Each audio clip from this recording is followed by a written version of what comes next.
Okay, so, like, have you ever wished you could just walk into a room and just, OWN the room? Like, be that person everyone wants to talk to? Well, that's what we're diving into Oh, today yeah. with this book, How to Talk to Anyone About Anything. It's like, Yeah. seriously, it promises to turn even the most awkward, wallflower into But a conversational superstar.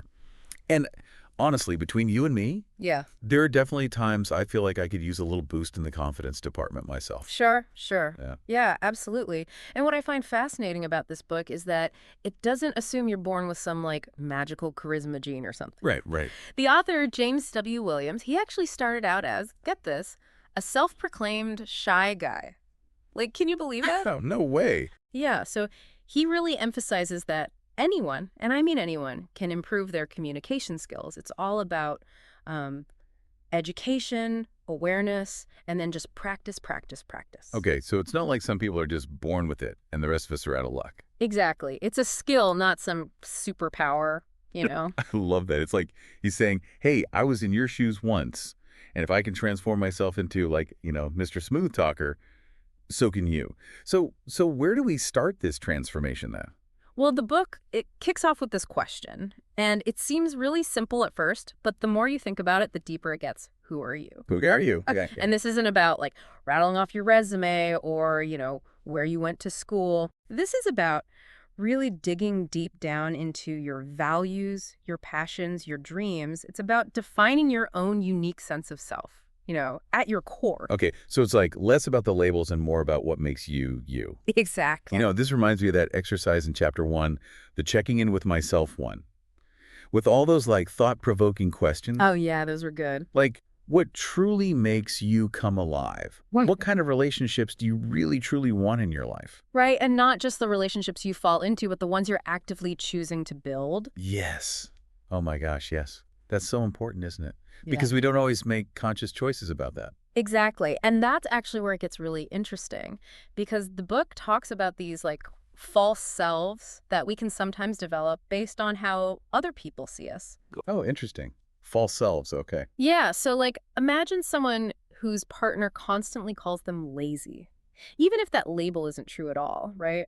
Over time, it can start to like seep in. Oh yeah, you start to internalize it. Exactly. And then it can actually start to shape how that person sees themselves, which then affects how they interact with other people. It's like they're living someone else's story instead of writing their own. Exactly. It's like a self-fulfilling prophecy almost. Wow. Yeah. So the book argues that by identifying and then challenging those false selves, we can create space for our true selves to come through. It's like shedding those layers that aren't really you. Exactly. And you know what?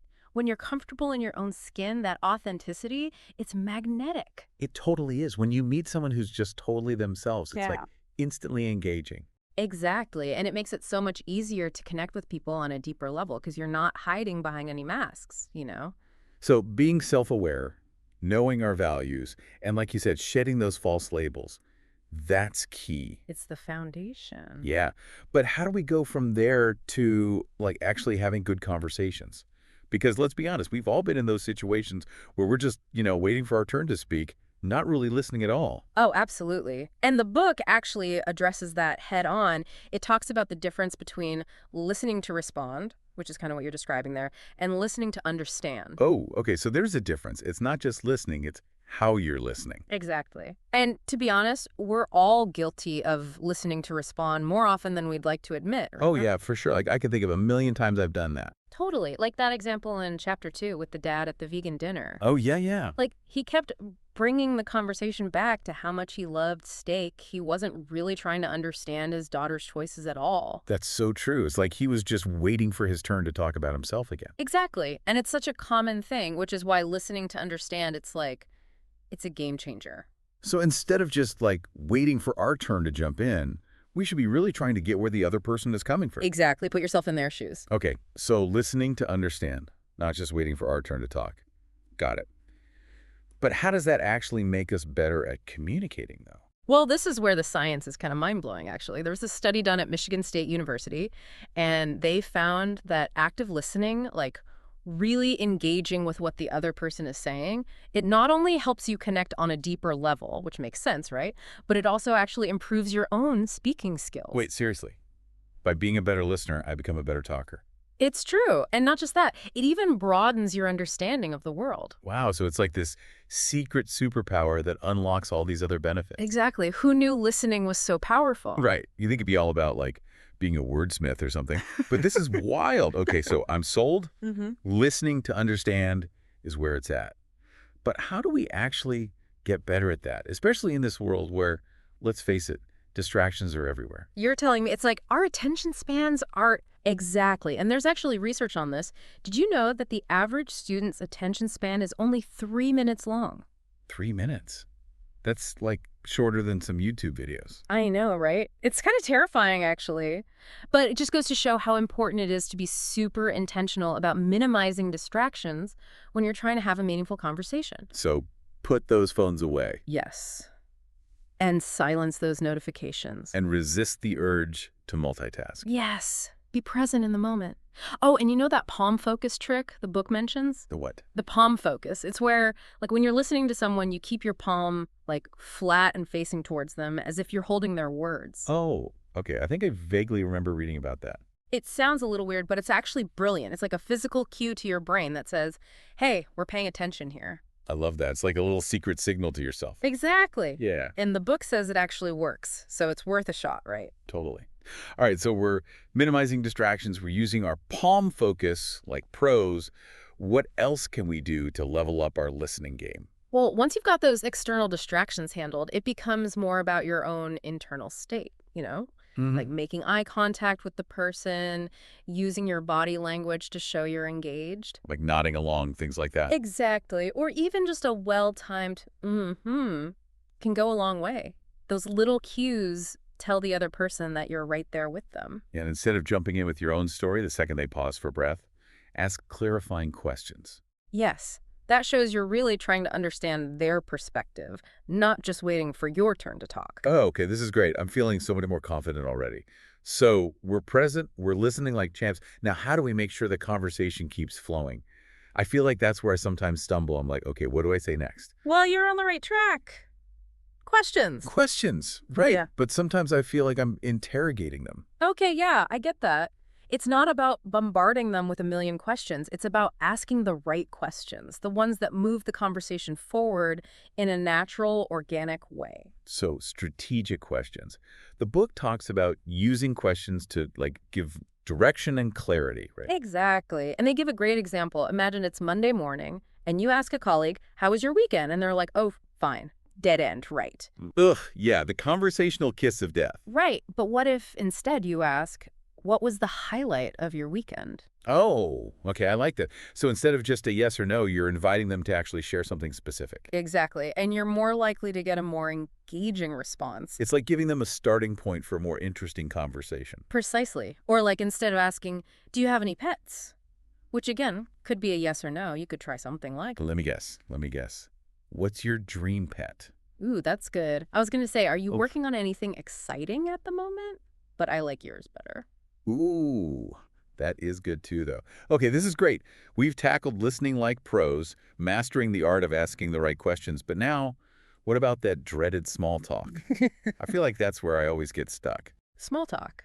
Yeah, Yeah. it's like the awkward stepchild of conversations. Right. Totally. Everyone's like, ugh, small talk. But this book, it actually made me rethink the whole thing. It's true. It's true. Like, it's not about forcing these random conversations about the weather or, like, you know, what you had for breakfast. right. It's about finding those little threads, those sparks of, like, shared interests that can actually lead to something, you know, deeper. Exactly. It's like you're looking for those little doorways that open up into bigger rooms. Yes.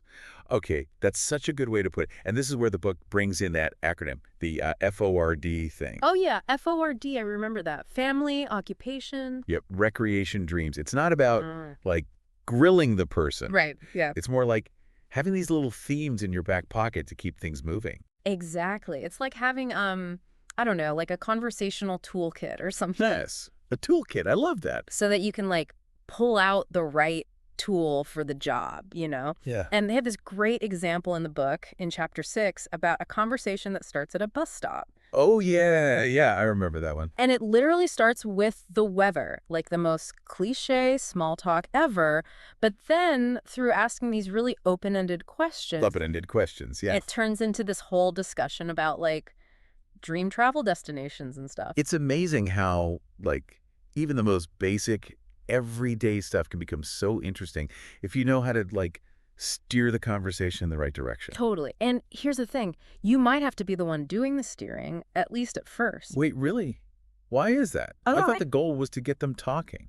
it is. But think about it. We're so used to like texting and DMing and stuff. We kind of suck at just like talking to each other in real life. Okay, yeah, that's true. Like, sometimes I catch myself scrolling on my phone when I could be, like, talking to the person right next to me. Exactly. And then there's this fear of like being annoying or Oh, something. yeah, you don't want to be that person. Exactly. So people are kind of hesitant to, really open up. So it's up to us, the brave conversational pioneers, to kind of, like, break the ice. Exactly. By, taking that first step, asking those engaging questions, showing that you're genuinely interested in what they have to say, it gives them permission to relax and be themselves. It's like creating a safe space for, like, real conversation to happen. Exactly. And that, my friend, is how you turn small talk into, well, big talk, or at least, more meaningful conversations. I like that. Big talk. So we've covered the importance of listening, mastering the art of the question, even conquering the small talk beast. We're on a roll. We are. But, at the end of the day, I think a lot of us, we crave those really deep, meaningful connections, not just like passing conversations. Oh, absolutely. And that's where this book, it really shines because it dives into the science behind why those connections are so important. Okay, tell me more. So, like, did you know that having strong relationships can actually help you live longer? Wait, seriously? Like, my friends are literally adding years to my life. It's true. And not just that, they also contribute to, like, greater resilience, happiness, all that good stuff. Wow, so it's not just about feeling less lonely. It's, like, actually good for my health. Exactly. But here's the million-dollar question, right? In a world of, like, Tinder and Instagram followers. Right, where everything's online. Exactly. How do we actually cultivate those deep, genuine, real-life connections? Well, the book has some surprisingly simple yet profound advice. Okay, I'm intrigued. It all starts with, are you ready for this? Face-to-face interaction. You mean like putting down my phone and actually talking to another human being? Yeah. Revolutionary. I know, right? Like, But seriously, it's amazing how much we underestimate the power of just being present with another person. no, I totally get it. You can't replicate that energy through a screen. Exactly. And beyond just like spending quality time together in person, the book also talks about the importance of being vulnerable. Vulnerability. Okay, so like letting your guard down. Exactly. Sharing your authentic self, even when it feels a little scary. Because real connection can't happen if you're not willing to let people see the real you, right? Warts and all. Exactly. And the amazing thing is, when you allow yourself to be vulnerable, it often gives other people permission to do the same. It's like a chain reaction of openness. Yes. And that's where the real magic happens, And finally, the book talks about the importance of offering genuine support. So not just being like, oh, that sucks when someone's going through something tough, but really showing up for them. Exactly. Celebrating their wins, being there for them when things are rough, like really being that ride or die friend. The kind of friend you can always count on, no matter what. It's about like going beyond just, surface level chit chat and really building those relationships that make life, richer, more meaningful. Absolutely. And it's been amazing to really dig into all this stuff with you today. Right. We've covered so much in this deep dive. We have, from like understanding ourselves to becoming expert listeners, mastering the art of small talk, and then, like you said, building those deep, meaningful relationships. But it's like a crash course in Communication 101. It really is. But I think if there's one thing I hope people take away from all of this, it's that it's not about like reaching some finish line, It's Right. about enjoying the process, celebrating those small wins along the way, and just always being open to connecting with others in a deeper, more authentic way. Yes. I love that. Because it's not about becoming some kind of like super smooth talker overnight, right? It's about being the best version of yourself, the real you. Exactly. And giving yourself permission to, not be perfect. Because let's be real, who is? Exactly. Like we all mess up sometimes. We say the wrong thing. We totally blank on what to say Oh next. gosh, all the time. But that's okay. It's all part of the learning process. Those awkward moments, those are often the ones that teach us the most valuable lesson. Totally. Yeah. So as you go about your day, your week, whatever, I want to leave you with this question from the book. It really stuck with me. It said, what are you passionate about?